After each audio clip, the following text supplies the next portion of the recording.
Nanoteknologi adalah teknologi rekayasa material dalam skala nanometer atau 1/1 miliar meter dari atom-atom atau molekul-molekul untuk mendapatkan sifat-sifat yang dapat dikontrol sesuai dengan keinginan dan luar biasa unik.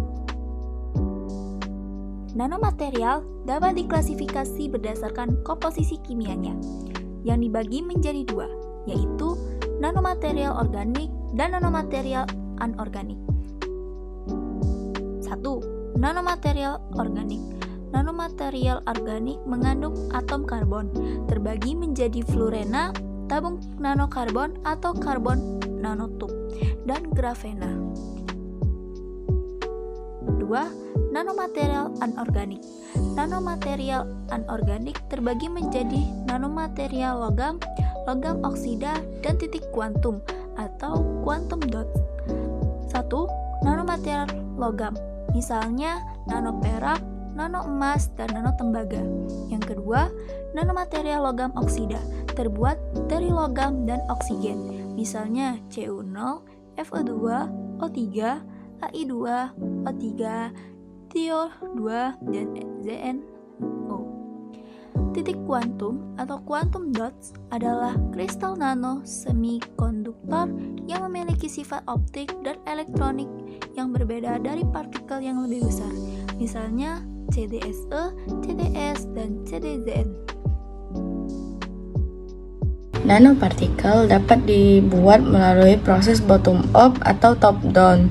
Bottom up merupakan pembuatan nanopartikel dari atom dan molekul yang berkumpul aglomerasi.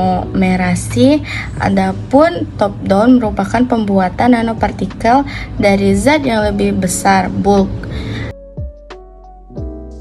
A. Proses bottom up.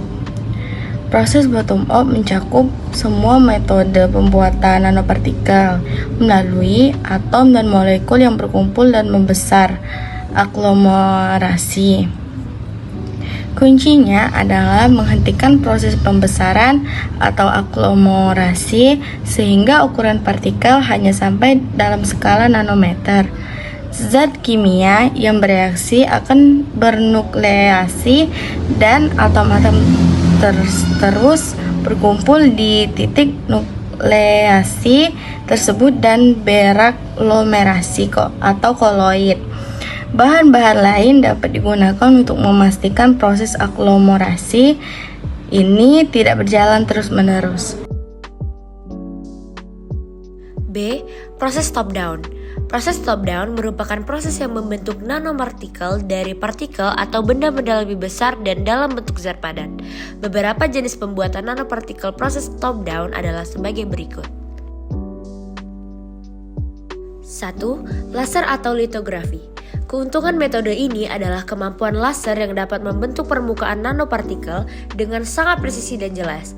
Biasanya, metode ini digunakan untuk fabrikasi mikroprosesor yang mampu menciptakan fitur di bawah 100 nanometer. 2. Penggilingan atau bulk milling. Pada cara penggilingan, meskipun partikel yang hancur masih berskala mikro, biasanya ukuran kristal pada partikel mencapai ukuran nano sampai di bawah 10 nanometer. Proses ini cukup mudah dan dapat menghasilkan nanopartikel dalam skala besar meskipun membutuhkan energi yang cukup besar. Nanopartikel yang dihasilkan tidak cukup seragam dan riskan akan kontaminasi. Biasanya, nanopartikel logam oksida sering dihasilkan dengan cara ini. Berbagai cara dilakukan dengan mengembangkan nanoteknologi ini sesuai tujuan dan manfaatnya. Nanomaterial merupakan salah satu aplikasi nanoteknologi. Struktur atom menjadi bahasan dalam nanomaterial karena sifat material sangat dipengaruhi oleh ukuran partikel yaitu atom maupun molekul penyusunannya. Material berukuran nano dengan batasan ukuran 1-100 nanometer memiliki sifat yang unik dan berbeda dibandingkan material pada ukuran makroskopik atau bulk. Sifat tersebut antara lain titik lebur, konduktivitas listrik, permeabilitas magnetik, warna, optis, dan reaktivitas kimia. Konsep perubahan sifat material pada ukuran nano disadari oleh ukuran material dan luas permukaan material. A. Ukuran material. Jari-jari atom menentukan ukuran dari suatu atom. Semakin pendek jari-jari atom, maka ukuran atom semakin kecil. Karakteristik zat sangat bergantung pada susunan atomnya. Jika atom-atom yang sama disusun ulang membentuk struktur yang berbeda, molekul atau materi akan membentuk sifat yang berbeda pula. Nanomaterial dapat menunjukkan sifat yang sangat berbeda dibandingkan dengan apa yang ditampilkan pada material berskala makro atau bulk. Berikut ini contoh perbedaan material pada ukuran bulk dan ukuran nanonya. 1. Platina bulk merupakan logam inert, dapat menjadi katalis dalam ukuran nanonya. 2. Emas dalam padatan bulk. Adapun emas berukuran nano atau nanogold berupa cairan pada suhu kamar.